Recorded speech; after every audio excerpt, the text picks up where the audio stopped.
기자 나와 있습니다. 첫 번째 주제 보겠습니다. 줄줄이 무엇을 했을까요? 자, 이재명 후보와 더불어민주당 얘기가 나왔는데 줄줄이 뭘 했습니까? 네, 바로 사과를 했습니다. 먼저 예. 이 송영길 더불어민주당 대표, 이 윤석열 국민의힘 대선 후보를 겨냥한 이 말이 논란이 됐습니다. 돌잔치의 N화가 우리나라 돈 대신 울상에 놓여 있을 정도로 일본과 가까운 유복한 연대 교수의 아들로 태어난 윤석열 씨는 친일 프레임 공세를 했던 거예요. 근데 이게 사실이 아니었죠? 네, 이 윤 후보의 이 돌잔치 사진 한번 직접 보겠습니다. 네. 이 지폐를 자세히 보면 흐리긴 하지만 천환이라고 적혀 있습니다. 이 1960년대 초 한국은행이 발행했던 천환권, 그러니까 N환은 아니었던 겁니다.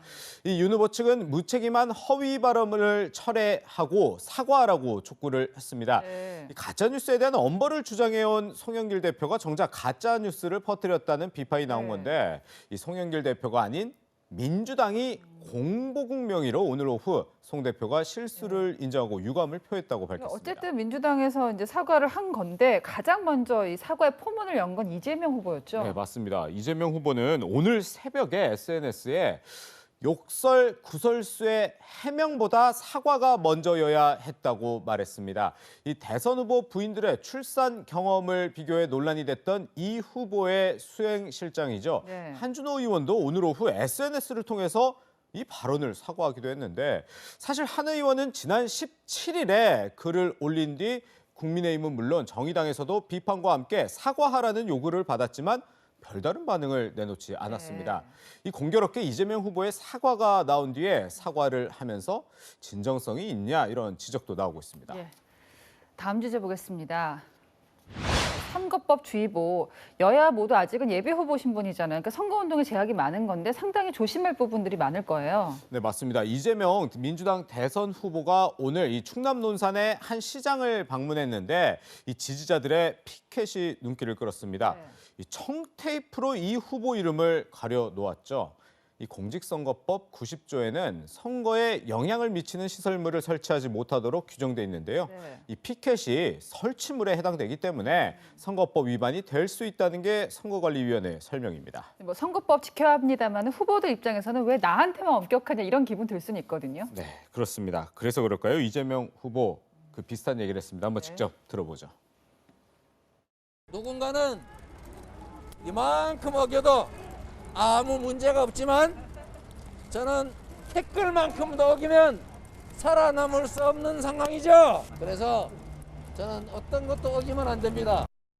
네, 그래서 그런지 요즘에 밥값을 두고도 고발전이 벌어졌어요. 맞습니다. 이 더불어민주당은 지난 10일에요. 윤석열 국민의힘 후보가 전남 목포에서 지역 정치인들과 만찬을 함께 했는데 식대를 지불하지 않았다고 비판을 했습니다. 당시 참석자가 이 30만 원가량의 식대를 냈다며 이 제3자의 기부 행위를 제한하는 선거법 115조 위반이라며 검찰에 고발하고 네. 해당 영상까지 공개를 했는데요.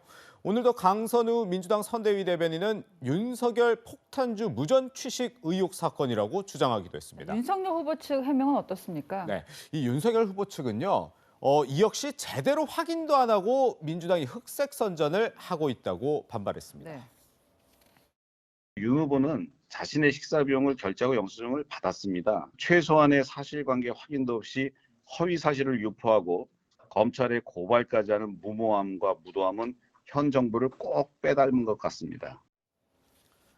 네, 해당 식당 측에도 물었는데요. 윤 후보 수행원들이 일부 계산을 했고 초대한 분이 옆에 식사하신 분들 계산을 따로 했다 이렇게 설명을 하기도 했습니다. 이 국민의힘은 허위 사실 유포에 따른 선거법 위반 혐의로 이르면 모레 민주당 관계자들을 검찰에 고발하겠다고 맞섰습니다. 네. 이 법조인 출신인 두 후보 측 모두 상대의 선거법 위반 의혹에 대해 민감하게 반응하고 있는데 이 대선까지 앞으로 100여일 동안 법을 잘 지키는 선거를 보여주길 기대합니다. 네, 지금까지 여랑야랑이었습니다.